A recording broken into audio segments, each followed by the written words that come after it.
Picture this. It's the dead of night. Your house is completely, utterly silent. Every single light is turned off. You are standing all alone in a dark hallway holding a single flickering candle in your hand, just listening to the absolute quiet and waiting. Okay, let's dive into this explainer. Today, we're taking a highly structured analytical look at one of the most infamous, most terrifying urban legends of the entire digital age, the Midnight Game. We are going to break down the deep lore, the agonizing rules, and ultimately, we're going to pull back the curtain to reveal exactly what's really hiding in the dark. It's a remarkably simple question, right? But it gets right to the very core of our psychology. Would you, completely voluntarily, invite your absolute worst fear inside your home?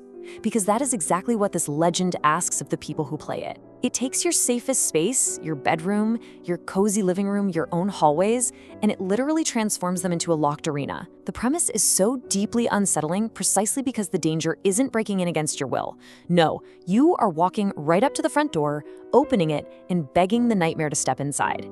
If you go looking for the rules of this ritual online, you'll immediately be hit with these deadly serious, almost panicked disclaimers from the official creepypasta wiki. It literally says, there is a very existent chance of death. Do not play the Midnight Game. The legend goes out of its way to position itself not just as some fun, trivial sleepover dare, but as an ancient, highly dangerous occult practice. It promises a very high probability of permanent psychological scarring, or honestly, even worse. To truly understand the fear factor here, we have to look at the preparation. What's so absolutely brilliant about the design of this legend is how unbelievably mundane the materials are. A candle, a piece of paper, some matches, table salt, a standard wooden door. These are things you already have sitting around your house right now.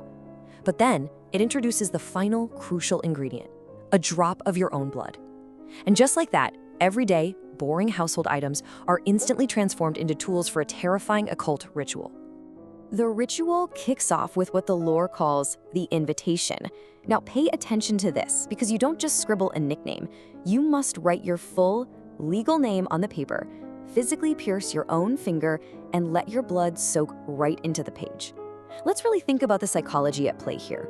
By giving your actual name and your actual blood, you aren't just playing a game anymore, you are officially offering yourself up. In the lore of the game, this specific act strips away your anonymity entirely and makes you a highly visible, incredibly vulnerable sacrifice to whatever it is you are about to summon into your house.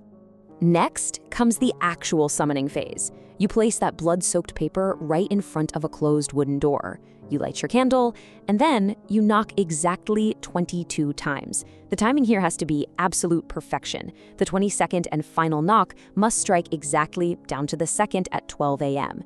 Then you open the door to the pitch black outside, blow out your candle, and immediately close the door again. In that one single pitch black second, the legend states that the Midnight Man has slipped past you. He is now locked inside your house.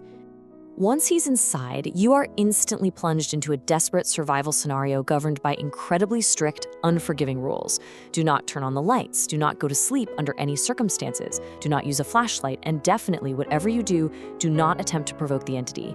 You have to constantly, relentlessly keep moving through your dark house. These rules perfectly engineer a state of absolute claustrophobic dread. Your own familiar home becomes a hostile, alien environment where every single corner and every long shadow is a potential lethal threat. Out there in the dark, your only protection is the tiny flame of the candle in your hand. The lore dictates that if that candle suddenly goes out, it means the Midnight Man is standing right next to you. You have exactly 10 seconds to frantically strike a match and relight it. 10 seconds. If you fail, you must immediately drop to the floor and pour a complete unbroken circle of salt around yourself. Just imagine the sheer visceral panic of fumbling with tiny matches in complete and total darkness, knowing your time is rapidly ticking down and something is standing right behind you. So the absolutely crucial point here is understanding the stakes. What actually happens if the candle stays unlit and you fumble the salt? Well, the lore doesn't hold back one bit. It states that the Midnight Man will trap you in a localized, inescapable nightmare, inducing incredibly vivid hallucinations of your absolute worst fears. And while your mind is trapped in that sheer terror, he methodically tears your organs out one by one. You feel everything, but you are completely paralyzed and unable to react. But he doesn't just appear out of nowhere. No, This game is all about the agonizing buildup.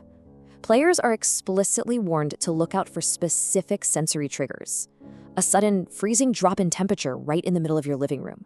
The sound of very soft, unintelligible whispering with no discernible source coming from down the hall. Or, worst of all, seeing a pure, pitch-black, humanoid figure standing perfectly, unnervingly still in the darkness. It forces the player to become hyper-aware of every single tiny creak and draft in their house. And then, if you somehow keep moving, if you successfully keep that candle lit against the dark, the clock finally, thankfully, rolls over to exactly 3:33 a.m.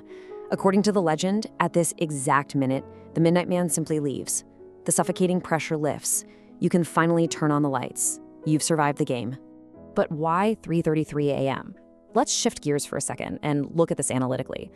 In paranormal folklore, the hours between 3 and 4 a.m. are famously known as the witching hour, or the devil's hour. It's this liminal window where the boundary between our physical world and the supernatural is supposedly at its absolute thinnest. And 3:33 specifically is very often cited in demonology as an intentional mockery or a darkened version of the Holy Trinity. By anchoring the game's end to this highly superstitious time, the legend borrows centuries of genuine occult dread to make itself feel incredibly authentic. Now, what's really fascinating here, and where we are going to completely gut this legend, is the stark contrast between the myth and the reality. The lore explicitly claims over and over that this is an incredibly old pagan ritual used to brutally punish those who broke the laws of the gods. But if we actually trace the digital footprint, it is entirely fabricated. The Midnight Game is a modern internet creepypasta. Its definitive, highly structured format was uploaded to the Creepypasta Wiki in January 2012. It was born entirely from the minds of clever internet horror writers, not ancient pagans. Let's map out exactly how fast this idea spread like wildfire. We see the earliest, somewhat fragmented mentions popping up around 2010. By 2012, it hits the Creepypasta Wiki and just goes totally viral, becoming a massive YouTube trend and the ultimate sleepover dare. By 2013, just a year later, it spawned its first indie film adaptation. And by 2016, Hollywood took notice, releasing a major feature film starring horror icon Lin Shaye. In just a few short years, a spooky forum post evolved into a literal global cultural phenomenon. And despite the terrifying lore, we really have to ground this in reality for a second. Because for all the gruesome warnings of disembowelment and eternal nightmares, the real-world results are, well, incredibly anticlimactic. As one very unimpressed user on the r/pagan subreddit noted after attempting to verify the so-called ancient roots of the game, I tried to invoke it one night with friends and absolutely nothing happened.